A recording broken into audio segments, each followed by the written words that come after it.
Did you know that there's 4.52 million podcasts readily available right now? Out of those 4.52 million, 90% of podcasters quit before they reach 3 episodes. Of those 452,000 that are still left, another 90% quit before they reach 20 episodes. So to be in the top 1% of all podcasts globally, you need to record 21 episodes. Well, I'm incredibly grateful because we have reached that milestone and we want to continue producing great quality work for you. It's not about the episodes, it's not about the fanfare, but it's about making something that's going to be quality, that's going to be impactful for each person's life that's hearing this. Can you help me be a part of this journey by simply hitting subscribe or follow? By doing so, it continues to grow our reach so that way we can get the best quality guests for you to continue on this currency of happiness journey. Thank you. Thank you, Mayor Cindy Jefferies, for coming in today. I'm excited to be able to talk to you about leadership, what a life of meaning looks like, and truly how do you give back to the city that you call home, which I think that you've done so well over almost 3 decades of civil service. So thank you for being part of us today. Happy to be here. It's always fun to have conversation in community and nice to meet you and to have this little sharing opportunity. So. Yes. I want to take us back to October of last year when you won the elections. From my understanding, you're standing beside all the other individuals that were running for the seat of mayor as it's announced in the room. Talk to me about the emotions, the feelings that are going on as you're standing beside individuals that you were on council with that are all vying for this position. Yeah, it's a little hard, right? Because you know going into that situation that someone, maybe none of us who are incumbent people on council, would be taking the mayor's chair. But also recognition that it could have gone anyway.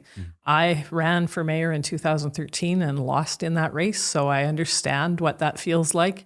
So it's not the best, it's a great feeling when you win, and it's not a great feeling when you lose. But to be honest with you, when I made the decision to run this time, I was running to give citizens an alternative, someone else to vote for.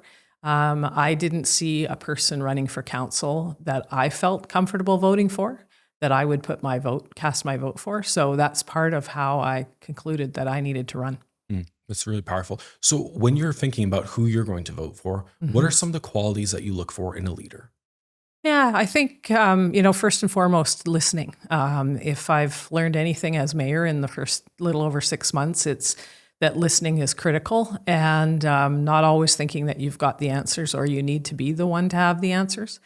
So I think the other piece for me was who would work well with others on council, who would help strengthen that group as a team and carry our city forward in a really positive, energetic way.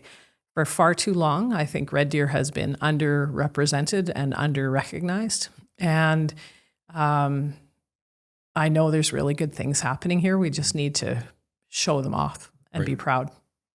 And I think I've heard you comment on the fact that Red Deer often hasn't been in the strategic mix when it comes to economic decisions for the province of Alberta. What does that look like to actually have a seat at the table to make some of those strategic decisions for our economic future? Yeah, I think there's a whole bunch of things on economic development front that are coming together for us. In the mayor's chair, I think it boils down to relationships and speaking to the possibilities and opportunities that are here. I just came back, I guess it's almost a month ago now, from Ottawa, and met with several MPs and ministers, and just talking about our city, talking about the good things that are happening here. People are like, wow, what's going on in Red Deer? Like, why is that all buzzing at once? And so, and you could feel it actually during the campaign, that there was a possible convergence of a whole bunch of things that were going to come about. And so far, they seem to be bubbling up to the top and coming to reality. So to talk about Red Deer, the opportunities, I think we're overlooked often between two big cities. And often people confuse us with Gasoline Alley. Right, yes. And I correct them always. But you have to come into the heart of the city to actually get a feel for for what Red Deer's all about, and so much to enjoy. Yes. It's funny about you say being in the middle of the two big cities, because I often think of it as being the middle sibling, where you have the first one that often gets the accolades. You have the younger brother that may be babied sometimes, but then the one in the middle probably has the best understanding of what's going on and where things need to be, but is often overlooked. Really like that. You can steal that one Yeah, I if was you going want. to say I might borrow that. So take me back to the beginning of your career. I think back in the 90s is when you first started to put your name out there, and it was sitting on boards for schools, if I'm not correct. Yeah. Actually, it actually goes back a little further than that. If you want to go back in time a little ways, I attended Lindsay Thurber Comprehensive High School, and in the end of my grade 11 year, heading into grade 12 year, I actually ran for class president and lost that. So I've lost a couple of elections. But so very clearly, I've often been involved or interested in things that govern, things that help guide, shape things and opportunities. So that was my early foray into a small campaign and doing that kind of, the odd speech here and there, and recognizing the role that a student could play in shaping their education and their experience at a high school. From there, I ran for school board in 1995, and I always say that was Ralph Klein's fault. He and his government were making several cuts to public education. At that time, I had a 2-year-old, almost 3-year-old, and a 1-year-old, and I thought to myself, wow, I don't know if what they're doing is good, bad, or ugly. And my husband said, if you're going to take the time to figure it out, you should just run for school board. And a good friend of ours, actually the best man at our wedding, his mom had been the former chair of Red Deer Public Schools when we were in high school. So I would often end up, when we gathered at their house, having conversations with Francis Craigie about school board issues and things like that. So I fell into that, I think by nature, curiosity perhaps. 9 years on school board, 6 of those years as school board chair, and then decided I've been around this circle several times. And what I learned in school board was really about community development and how we present opportunities to either students or citizens. When I look at what Red Deer Public Schools, and I would say the same goes of any of our schools here in Red Deer, the offering that students are, the programs and classes that are there for them, it really made me see that the more you offer kids, the more likely they are to find a place where they excel or they're curious, and that really helps them flourish and become who they can be. For me, it translated beautifully into community development work at a municipal level. And so in 2004, I left school board and ran for council, was elected there and served 9 years. And then 2013 ran for mayor and lost, spent quite a long time licking my wounds, I must admit, in retrospect. And then, life carried on in that 8-year span. And 2021, we were just coming out of COVID almost, sort of, and didn't really like some of the things I was hearing coming out of City Hall and the City Council of the day, and thought, maybe I should run. And then I was driving out to get my hair cut, actually, and heard that Ken Johnston had announced he was going to run. And I hadn't worked with Ken other than, just meeting him kind of in casual settings. But I thought, how could I help Ken? This council needs to be successful, and how could I help? And so I decided I would run for council then. So it was back in 2021. And by that time, the terms had gone from 3 years to 4-year terms. And so it was a 4-year term. And when I ran in 2021, I thought I would be one and done. And I wouldn't probably run for a second term or for mayor. Mayor never even I never even saw that. So it gets in your blood. It becomes a bit a part of who you are, and knowing the insides. And we just have been going through some city employee recognition awards earlier this week and today. And really what inspires me to come back is in 2021 was the culture and the need for staff to feel supported and just encouraged to bring their very, very best work every day. And, as mayor, you get to do a lot of clapping and cheering.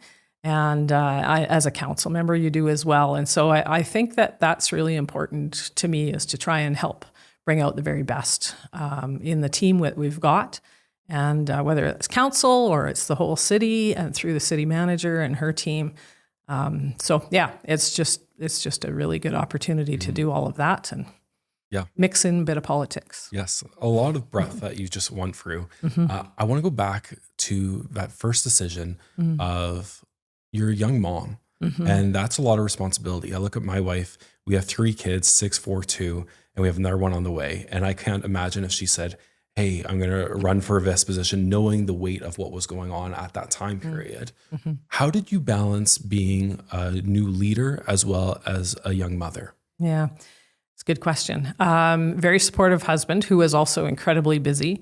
And my mom was here in town. And so Nanny came to the rescue on many, many days. And for her, she said, right now I'm not doing any volunteer work in the community, but I'm going to call the babysitting and childcare that I do and for you or help you out with my contribution. And so, my kids benefited from that, and so did I. The other thing about school board is that a lot of it happens in the evening, at least in those days it did. And so my husband, who's since passed away, he picked up the slack. And he was actually thankful that there were a couple of nights a week that I was gone, because he got his one-on-one time with our 2 boys and then became 3 boys. I never thought that we were going to have another child, and I convinced him that we could have one more. And it was interesting because at that time I was like, can you do this? Can you have a baby when you're a school board trustee? And I met a lady from Fort Saskatchewan who brought a young infant to a convention. And I went, well, if she can, I can. And now it's, more commonplace, and people manage to do these things with support. It takes a lot of support. Yeah, and I'm thankful that I had that circle. Yeah. And I believe, you correct me if I'm wrong, but your husband, Dan, was also a business owner. So that adds another realm into this as well. Dan was a chartered accountant, CPA, and so went back and forth between public practice and his own practice, and then the private sector for a little while, and then back into public practice, and was part of Cuthberts and Sandal, and then they merged with BDO. So he was part of a large firm, and he had a very busy practice. So I look back on those days and I think, we must have been crazy. So looking back, what would be that one piece of advice that you would give that young mom that's doing all of these things and making an impact at home as well as in the city? Yeah, I think I look back and I think, wow, sometimes I probably was a little bit too busy, particularly when our kids were maybe, just coming into their teens or just kind of pushing through to high school. I think maybe it could have been a little bit more aware of some of the things that were going on. Maybe parents are just oblivious anyway. So I sometimes I would think, I wish I could buy a little bit of that time back because I was focused on other things. At the same time, I think it sets an example of continuing to contribute. And school board years were busy, but not as busy. Probably the busiest time for me was probably around 2012, just before I ran for mayor in 2013. And because I was heavily involved in council work, I was on the Alberta Municipalities Board for 2 years as a director for mid-sized cities, and then ran for mayor. And I was dumb. I announced my campaign very early and spent a lot of energy. It was more like a marathon rather than a sprint. And so in hindsight, that was, not good advice. But I think you have to try and find the balance that works for you and your family. And it's okay to take a step back now and then and say, you know what, I need a couple days for me or my kids. Or I always, wanted to put family first and managed to squeeze in a lot. Like there were a lot of things happening around our world and in our house that I used to drive to Calgary twice a week for freestyle skiing for the kids. And I think, what was I thinking? Like, that's a big commitment. So, What do you think it shaped in your boys seeing Vermont in leadership? Because I don't think a lot of young men get to see that witness, especially in their own household. right. Yeah, I think, and I haven't had conversations with them really about how they see that or saw that. But I do see them as young men, and two of them are married, and see them in their partnerships. And they certainly recognize that the work that their spouses do is important to community, important to their family well-being. And one of them has a child, so I have one granddaughter. So they're in that busy stage where full-time jobs, daycare, and a little bit of family time on the weekends. So. You have made mention a couple of times about your run for mayor first time around and not being the successful candidate. What were the emotions that were going through when you found that out? Yeah, it's interesting because when you decide to run for mayor, obviously you care about your community a great deal. And so I went in with that, and it actually wasn't, and I can almost remember the moment about maybe 2 or 3 days before the election day where I thought, I could possibly lose this. And that was kind of the first time. I think I've been so busy, but it was sort of the first time I went, I actually might not win. And then, of course, the announcement came out, and a good friend of mine said, right after the election came out, she said, I think we need to do a quick trip somewhere. And so she and her husband and my husband, Dan, and I took off and went just to Palm Springs for a few days just to get out of the scene.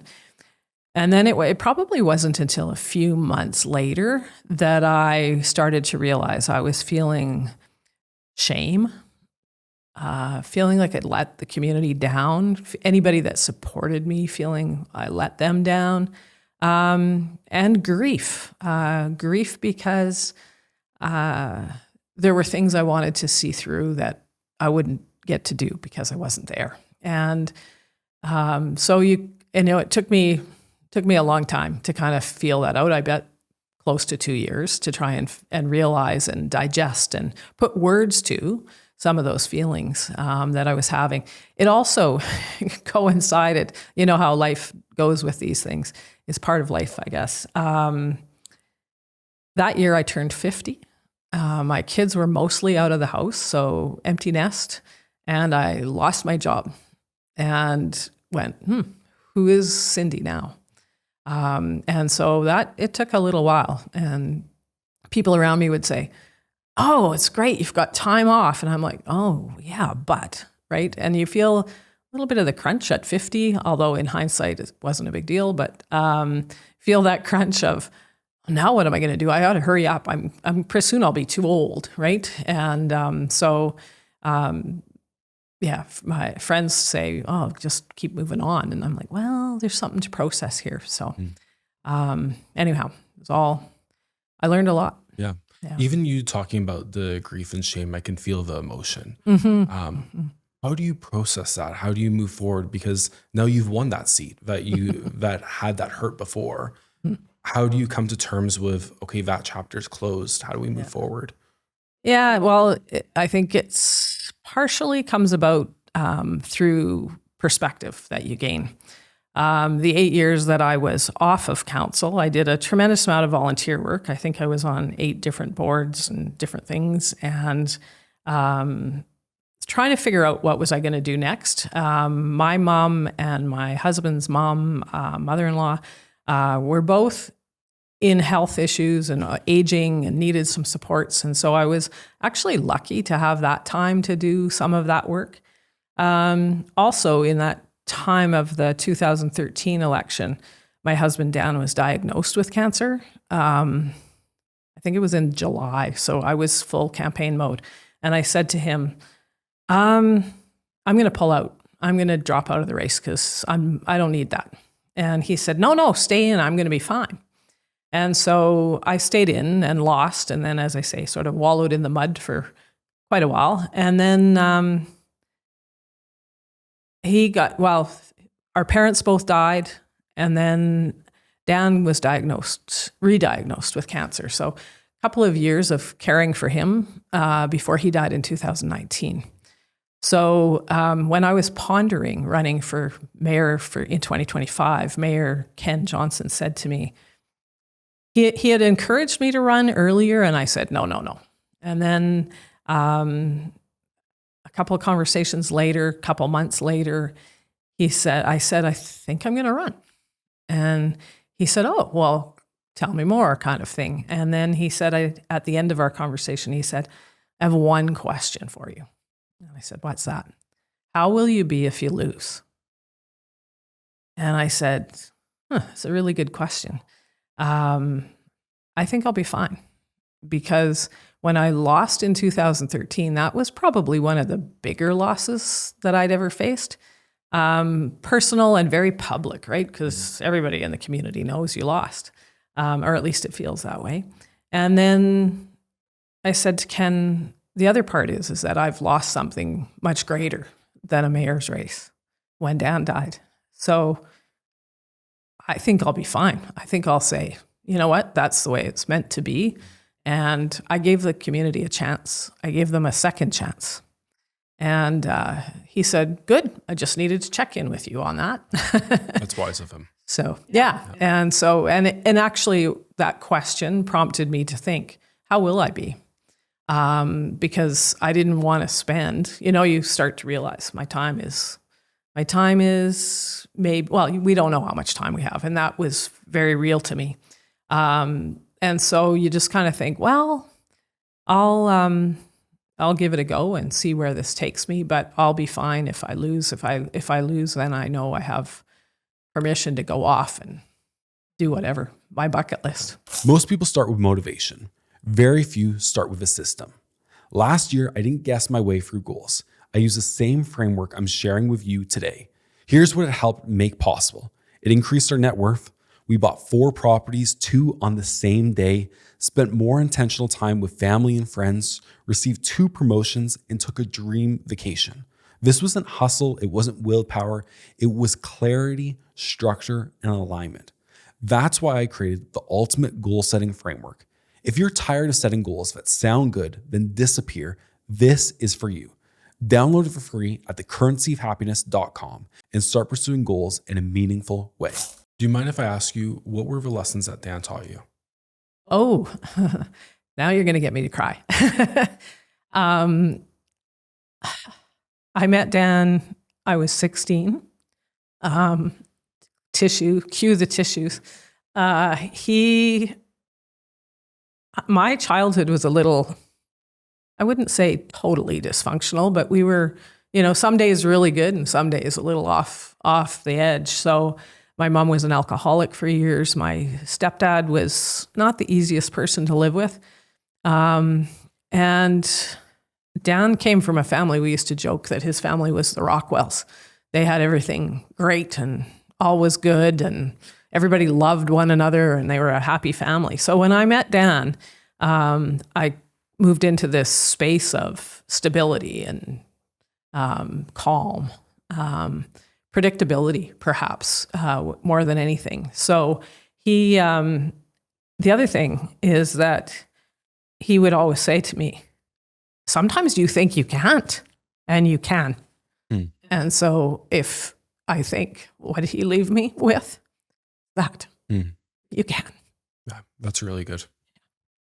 Thank you for sharing that. I know that that's a difficult one, but I think so many people need to hear that, of the fact that we oftentimes diminish what we're capable of. Yeah. And we need an individual to step in and say, you can do this. Yeah. That's very powerful. Yeah. And he was like, I think through our years together, we dated for 8 years before we got married. And then we're married for about 32, I think. But he, I can remember key times in university where he would say, you can do this course. You think you can't, but you can. And just sort of reset me and say, stop saying you can't. And he taught me how to ski and downhill ski. And same thing. Often I would be on the side of the slope, frustrated and ready to throw my skis down the hill. And he'd stop me and say, Sin, you can do this. And so I would say that was through our married life, what he instilled in me. That's very powerful. Yeah. So, I also know you mentioned schooling. I believe you took your MBA while being on council. Is that Not the same quite. timeline, or? Yeah. Well, I didn't register in an MBA program. I registered in a master's program for a little while in relational learning. And decided after about, I think it was a semester and a half in, I went, why am I doing this? I'm not going to probably use this, right, in a practical way. Maybe it wasn't quite what I needed or wanted, or really, I don't know. I thought weird, because I think back on that and I think it's something I really wanted to do, but I also sort of couldn't figure out how it clicked for me. And kids were young and we were busy, and why would I be doing that? So, Right. Yeah. I think that's so important, of knowing what season that you're in and being okay to let things go. Yeah. I think oftentimes we say, oh, I've already told X, Y, and Z, I have to do this now. Right. And it's okay to let those go. Yeah. When I was looking up, I didn't realize, but you actually were one of the founders of 100 Women Red Deer. And I believe it was over 600,000 that's been raised through 100 Women Red Deer since its inception. Why did you start that movement? Yeah, a little bit more than that now, but that's beside the point. So it was 2014, and so it was part of my time of sitting at home and thinking about what I was going to do next. And I happened to hear on the radio, Calgary radio station, a couple of ladies talking about 100 Women Who Care Calgary. And I thought, this is quite interesting. I need to find out more. So I listened to the interview, and then I thought, I'll look them up a little bit.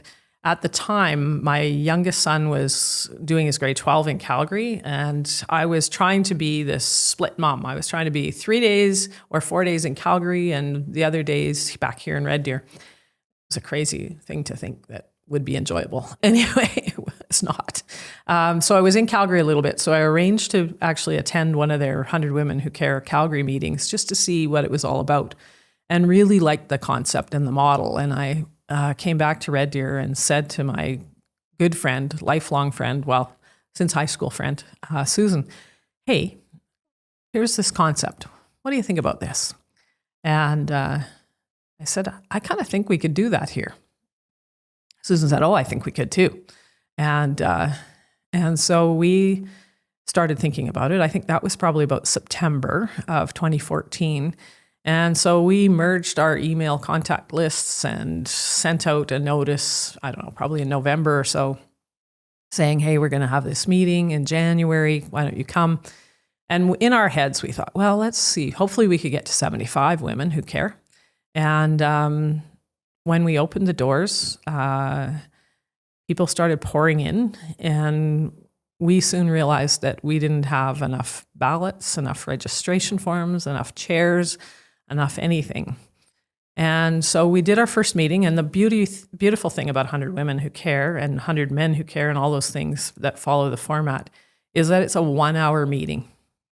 And so you come in, and as a member, so you commit to be a member, you have to commit to 4 donations within a year. And it's $100 each meeting. You can do that as a team or as an individual. So members can nominate a charity in their community that they would like to see take the money. And then all of those nominations for each meeting go into a hat, and you pull 3. And those 3 members get to get up and pitch their charity of choice and convince us as voting people why we should vote for their charity to get the money. So it's very quick. You get 5 minutes to make your pitch. Usually there's tears and tissues. And by ballot, everyone votes. Everyone in the room votes for their choice. And then ballots are counted right there and then, and the winner's announced, and they take the money for that meeting. So we had the first meeting, 223 people show up. So the first recipient of our funds took home $22,300. And the first year we kept that up, every meeting was generating about $22,000. Kind of dropped off to about 180 for a year or so, 190. And then COVID hit, we kind of dropped down. Susan's the detail person and the real creative person, and came up with like drive-through meeting ideas and things like that. So it's a very positive space, and helps you learn a little bit about your community, the good things people are doing that you maybe wouldn't otherwise hear about. And it's an hour that fills your bucket, fills your energy level up, and fills your cup, as they say. Just come out of there feeling, really good. And so Susan and I kept that going for 10 years. And then at the 10-year mark, kind of halfway through the 9th year, we started looking for who could our successors be. And we're lucky to find Bree Fitzpatrick and Lane Tomelty to take over. And they're doing a fine job to keep it running. And Susan and I go now, and we sit in the audience and, enjoy. Which is a nice change of pace, probably. Yeah, that's right. You had made mention that Susan's abilities was the detail and creativity. I'm wondering for yourself, when you look at what you bring to the leadership table, what do you feel is your superpower? What's one area where you have the mark that you leave? Yeah, I think it's probably, listening. And then I just think it's that encouraging and trying to help others shine the light on others a little bit. And, obviously I spend a fair amount of time communicating. So that piece as well. And so that's probably it. Yeah. Some days I go, I don't know. I just show up. I think you're doing a fine job communicating. When you look at the future, I know that we spent a lot of time in the past, but when you look at the future for yourself and for Red Deer, what do you see? Well, I think, as I said earlier, there's this convergence of things happening where I think the community is recognizing that it's not so much the city's role or the government's role or some other organization's role to solve issues and challenges or create opportunities. And Red Deer for me has always been a city where if someone came up with an idea and they wanted to make it happen and they talked to a few people, they could pull together a group of people and make it happen. And, the number of times that has happened are, as long as your arm. And so Red Deer will continue to do that. And I think, communicating in a way that broadcasts who we are and how we are on a broader stage, if you will help us just become more of ourselves in that way. I'm thrilled to see Red Deer become a more diverse place. At one of our 100 Women meetings actually recently, staff from Fairview Elementary School presented, and one of the things they pointed out was the number of kids in their schools who speak different languages at home, and it's a huge number. And so we did a little, I did a little bit of looking, and 20% of our population is immigrants, new immigrants to our community. So when Dan and I, graduated from Lindsay Thurber, but went off to Calgary to university, came back to Red Deer in 91. Red Deer was a very white place. And now I look at it and go, wow, look at all of this richness and the breadth that's coming through and the different experiences you can have right here, people you can get to know. So I value that. And I only see that continuing. There's lots of opportunity in all of those spaces. So I think we need to, I don't know is there one thing, I think about agriculture's been a strong contender in our economic space. Petrochemical plants obviously have been key employers for 40 some years. Education, healthcare, lots of opportunities there. When we talk about the hospital expansion, think about 3,000 new jobs coming into that space. That will change our community in a big way because all of those people aren't here right now. So there'll be new people coming in, new housing needed, all of those pieces, and the ancillary parts. What businesses will support them? What will they need when they get here? What what schools, what churches, who will come and what will they need? So I think Red Deer's time feels like it's here in many ways, and I think in a sense, I know I don't want to tell people about our park system and our trails, but at the same time, it really is one of the best parts of the city. So, I think there's lots of opportunity. And I often think, and it goes back to that conversation we started with around school board and schools having opportunities for kids to learn and find their passion. I think Red Deer can be that place for people. It's connections that help you understand how you can and realize you can do those things. So lots of opportunities. Mm-hmm. I know oftentimes when people think of politics, they're looking at the federal, provincial scale, but truly I believe that the municipal scale is where you feel it the most within your household. It's where you're doing your life. What needs to change for citizens to truly care about what's happening in their community? Yeah, it's a weird time we live in with all the noise from other places, particularly from the south. And I think, although I feel it's changing, maybe it's just me, it feels like it's been fairly negative. And I'm going to date that back to COVID-ish times. Lots of negative comments and negativity, and I guess still a little bit of divisiveness. And we certainly see that here in the province of Alberta.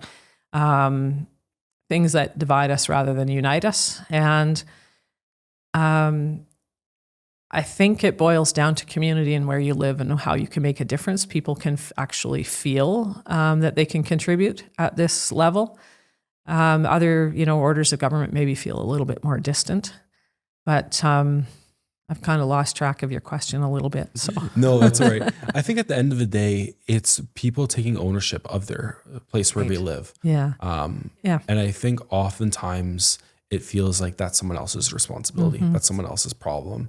Yeah. And my hope and desire is that we would come more as a community and say, hey, I want to show up. I want to vote for who's going to be on our next city council, mayors. I want to know what's happening so I can make a positive difference. Yeah, it's interesting. Thank you for helping me get back on track there. I think that sometimes people don't realize, although it sort of depends who you're talking to, people don't realize the decisions that each level of government makes sometimes, although the grade 2s seem to know it quite well, because when they come to City Hall, they seem to have it figured out. Often you'll see somebody complaining about healthcare and blaming their city council. Well, it's not my area to be concerned about to a certain extent. And I think that we've seen people pull back from things like service clubs and organizations that contribute back into community. And maybe we're going through a bit of a reshaping of what it looks like to be engaged in community and where people find meaning and connection, right? And I think sometimes people look at the service clubs that have been around for years and years and think, well, it's not quite my thing. And yet when they enter that space, they realize that there's connections to be made there and that there's a difference to be made when we can pull together. So I see lots of things like that happening in Red Deer. And sometimes actually when I hear somebody complaining, I want to say, what have you done for your community lately? In a bit of a cheeky way. Yes. Yeah. There's this great book by Brene Brown called Daring Greatly. Yes. And in it, she quotes Teddy Roosevelt's Man in the Arena speech. Yeah. And I think about that quite often of the fact that you can have people that are spectators that are watching what's going on, but their voice doesn't truly matter unless they're willing to step into that arena, get covered in mud, sweat, blood, whatever it takes, and are actually moving forward. Those are the voices that are going to matter. For sure. And I think for anyone, whether it's in a leadership position like yourself or whatever you're doing, that's constantly what I think back on is who's doing this work with me? How are we moving this forward? Yeah, for sure. I think I mentioned when I came in that I've been doing a little bit of work on the Mayor's Recognition Award file.